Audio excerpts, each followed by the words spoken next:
यो चाहिँ खासु निगासीको के भन्छ अरे हलालबाट अस्ति भर्खर निस्केको खोलेको के भन्छ अरे के अरे के भन्छ अरे यो निप्पोन है निप्पोन के भन्छ अरे यो पसलको नाम नमस्ते मार्ट नमस्ते निप्पोन मार्ट। तपाईँहरूलाई नेपालको र इन्डियाको केही सामानहरू चाहिएको छ भने गाइज वेलकम टु खासु निगासी कि नमस्ते निप्पोन मार्ट। अचार मिठाई दालहरू हलाल मिटहरू खसीको कुखुराको अनि यो चाहिँ डोमा दिदीको च्यानलमा आउँछ उहाँ चाहिँ यो पसलको साउनी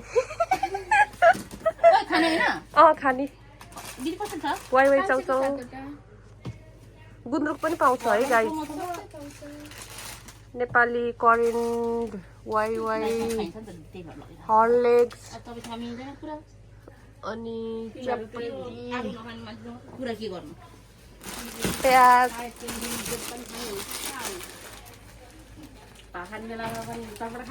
चपट खानालाई हामीले चाहिँ आलुस पनि पाउँछ हामी त नेपाली भाङ्गो पनि पाउँछ राख्न सक्नुहुन्छ यता भाङ्गो लिप बाम पनि पाउँछ नेपालको हाम्रो हिमालयन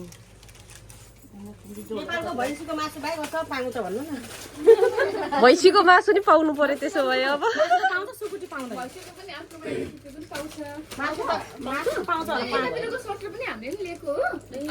फ्रेस तरकारीहरू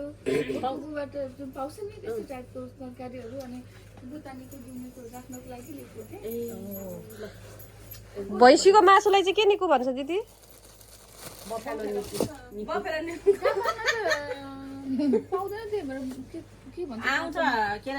भैँसी निको भन्छ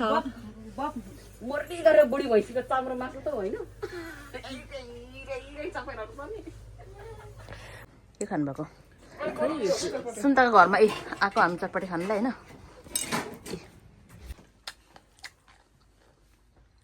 अनि चाहिँ देउता छ होइन अनि चाहिँ सुन्ताको फुल हो होइन तर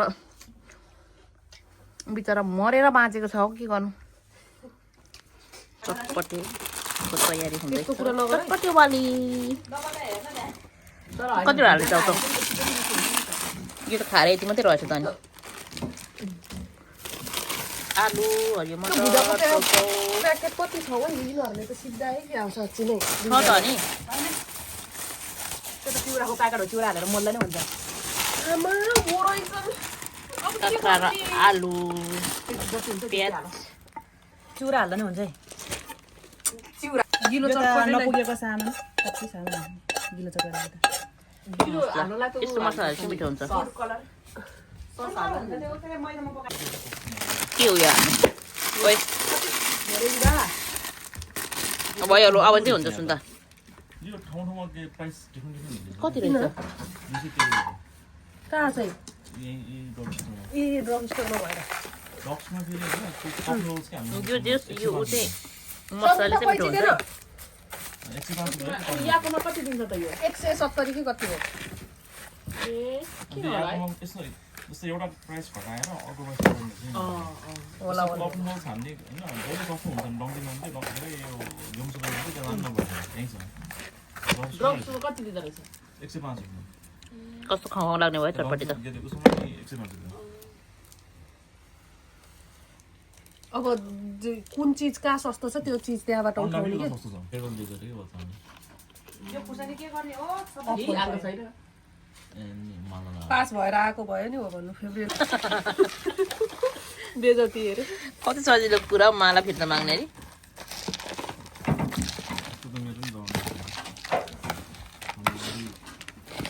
यस्तो टिका लगाएर माला लगाइदिएको होला सर्टभरि देखिरहेको होला खानु ल मैले सर्छ अलिकति मैले अलिक कुरा छिर्नु दिदी अलिक उता सर्नु तपाईँ आउनु सङ्गीता यता आउनु म त थोरै खान्छु नुन अलि नपुग्या हो कि खाइहेर्नु न थाहा भइहाल्छ आलु निकालेर खानु कति धेरै अनि आमा तपाईँले यता घुम्नु आउनु सङ्गीता मेरो फेयरवेल म्याचमा आयो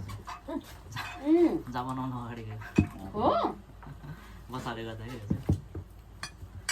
अर्को एउटा ए भयो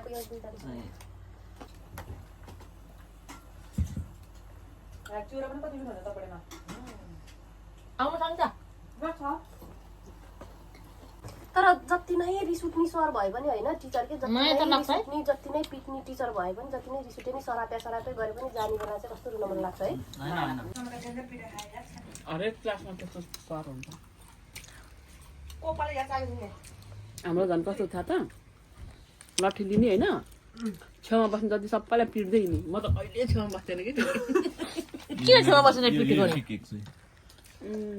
मैले त लाग्छ उसको कस्तो दामी बनाएको रहेछ त ऊ केक त चटपटे खाएर सकेको अब चाहिँ हामीले त्यसो भने